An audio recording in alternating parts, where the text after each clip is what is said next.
So in today's video, we're going to look at the workout views on the Apple Watch, how you edit them, and my favourite settings when I go running. So without further ado, let's get on with it. So to get to your workout metrics, start off by selecting the workout app. Then select your preferred activity. And in watchOS 26, it's now really easy to select the workout metrics. It's the button in the top left-hand corner. Select that and it brings up your workout views. On your workout views, you can see the various metrics that you can have. So page 1 and 2 are both editable, and you can tell that by the little pencil mark there. Heart rate zones, you can't change this, but that's number 3. You can change your heart rate zones in the settings. So you can either have them automatic, so the Apple Watch will automatically work out your heart rate zones based on your last month of activity, or you can put them in manually.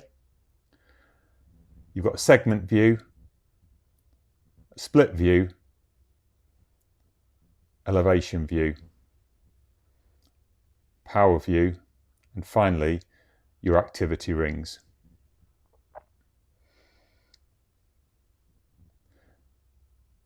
So to edit our first screen, select the pencil icon,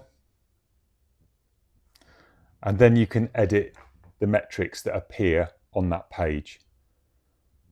So here you can see I currently have set heart rate, rolling mile, my average pace, and my distance.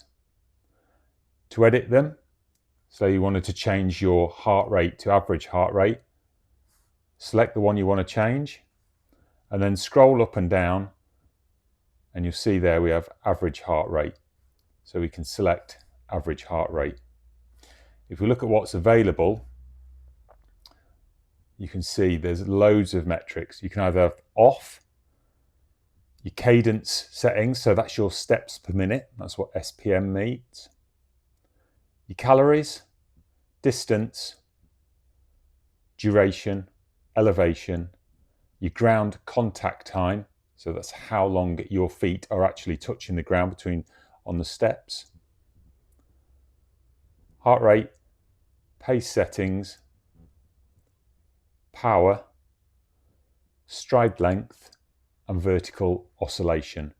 So that's effectively how much you bounce up and down when you're running. So you can select any of those metrics, and the one I favour is heart rate. And you can do that for the one I've got there, rolling pace or average pace or time. You can change any of them. Once you're happy with it, select the cross, and that'll have adjusted your screen. You can do exactly the same for the second page. You can select anything that you want. Just go back and you're now ready to go and begin your workout. So to start your workout, press the start button. You can then tap it just to immediately start the run. And then you'll see no information on it yet, but you can see my rolling pace, my heart rate, which isn't showing, average pace, and the distance I've travelled. Then you can either roll up on the crown, digital crown, to get to the next page, or you can just swipe up and down with your finger. So I've only got 3 pages selected.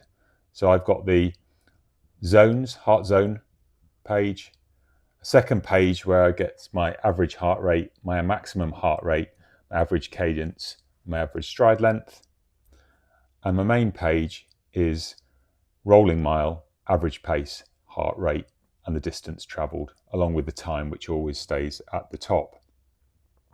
Why do I use these metrics on my first page? Well, I'll tell you. Heart rate, that lets me see, obviously, my heart rate. I can then judge whether I need to pull back a little bit. If my heart rate, I think, is getting a bit too high and I'm going into that sort of anaerobic phase where I'm going to get out of breath really quickly, I can just pull back on my run a little bit and conserve some energy. Rolling mile is the time that I've covered the last mile in. So this is moving along with you all the time.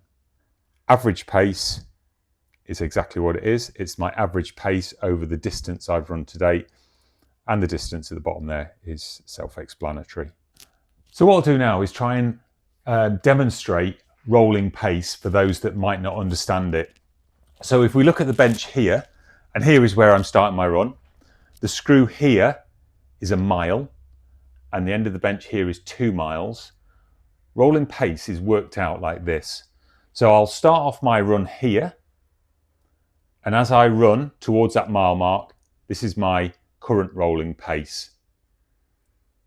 What happens when I get to the mile mark is my pace, or my mile pace, will move with me. So if I've run 8 minutes 30 per mile up to here, what'll happen now, and then I start running 8:15 per mile, what'll happen is this is now my rolling mile. So I'm moving past the mile mark, and my backhand here is also moving.